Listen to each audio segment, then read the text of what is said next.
No, seriously, you have no idea how long I've been trying to make this video this morning. I think we're into it for about 3 hours now. Uh, this is why I'm wearing my GoPro inside.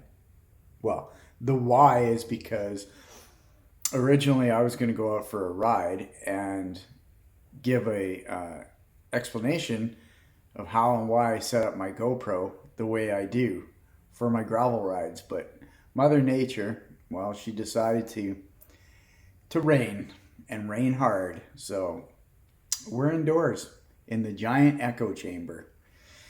So here we go. Bear with me. I don't know how many takes this is now.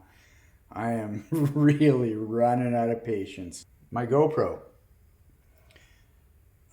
It's always in the media mod, okay?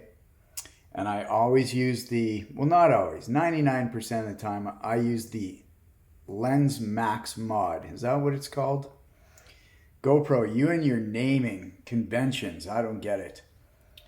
This hairy thing here, can you see it? Am I pointing it right? That is the foam cover that comes with the media mod to help cut down wind reduction while you're filming outside, presumably in the wind. And what I've done is just taken a dead cat and I've sewn it onto there permanently.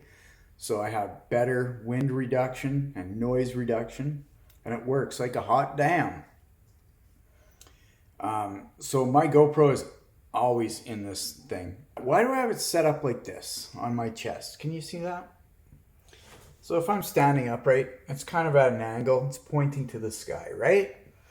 Well, when you're riding, your torso is not up and down like this. I hope it's not. It's not like this. You're bent over, okay?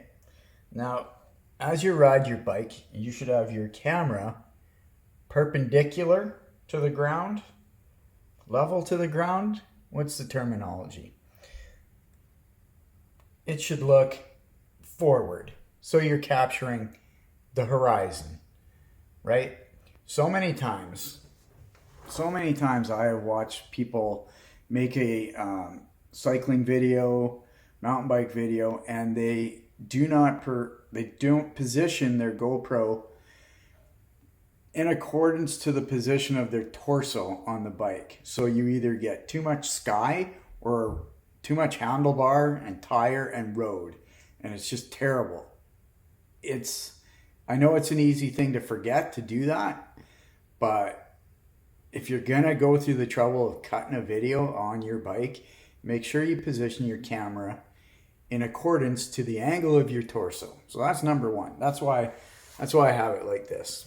Okay, number two, the reason I'm using this extension bar thingy here is I want my camera closer to my upper chest. I want it closer to my chin and mouth for a couple reasons. The closer the camera is, the closer the mic is to my mouth, which gets me better results. It isolates my spoken word against the background noise. And the perspective is more immersive, more realistic, in my opinion, if the camera angle is from your upper chest and not your bottom chest. A lot of times you'll have cyclists and mountain bikers, whatever, they'll just use a simple setup like this. Right? They'll clip it in, they'll have it at the right angle. When they're bent over biking, I keep saying perpendicular, but I don't know if that's the right term. It'll be perpendicular to the ground, giving you a way better overall view. However, the camera will be sitting lower on your chest. It'll be right on top of your stomach. And I just don't think that's a immersive, realistic point of view. So I have it higher, and that's why. What else can I tell you? If you are using the media mod, make sure you go into the settings and you tell the GoPro to use the rear microphone on this thing. Not the front, the rear. And the reason is, when you're riding, If you have it on the front, you're going to catch a lot more ambient noise, wind noise, tire noise, gravel noise, cars, you name it. If you have it set to the rear, it will pick up almost exclusively just your voice. You'll get a bit of ambient noise, that's impossible to isolate, but it won't be as pronounced if you're just using the front microphone. What else for settings? Let's go through the settings off the top of my head. If you're using the max lens mod, you can only have 2.7K resolution, which is fine. I have mine set at 60 frames a second.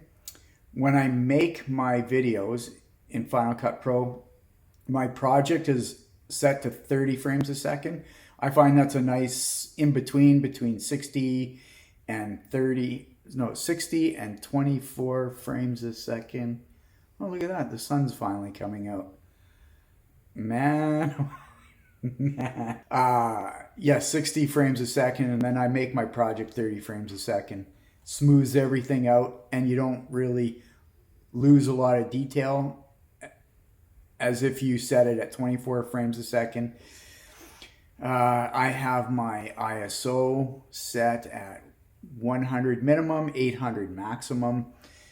The angle, you can set the angle of this. It's not super wide. I have it at wide. I find super wide just gives you way too much field of view and less immersive. The bit rate is set to high. White balance. A lot of people set white balance to auto, and they rely on the GoPro to adjust the white balance as you move through your environment. Right now, as you can see, the sun just came out. It's fall. We're almost in November. There's a lot of orange out there, green, blues, yellows, reds. Did I say reds? Anyways, the color temperature of your environment right now is shifting all the time. And I find that if you leave it up to the GoPro to try and adjust that on the fly, you're going to get a lot of color shifting and it's going to look terrible.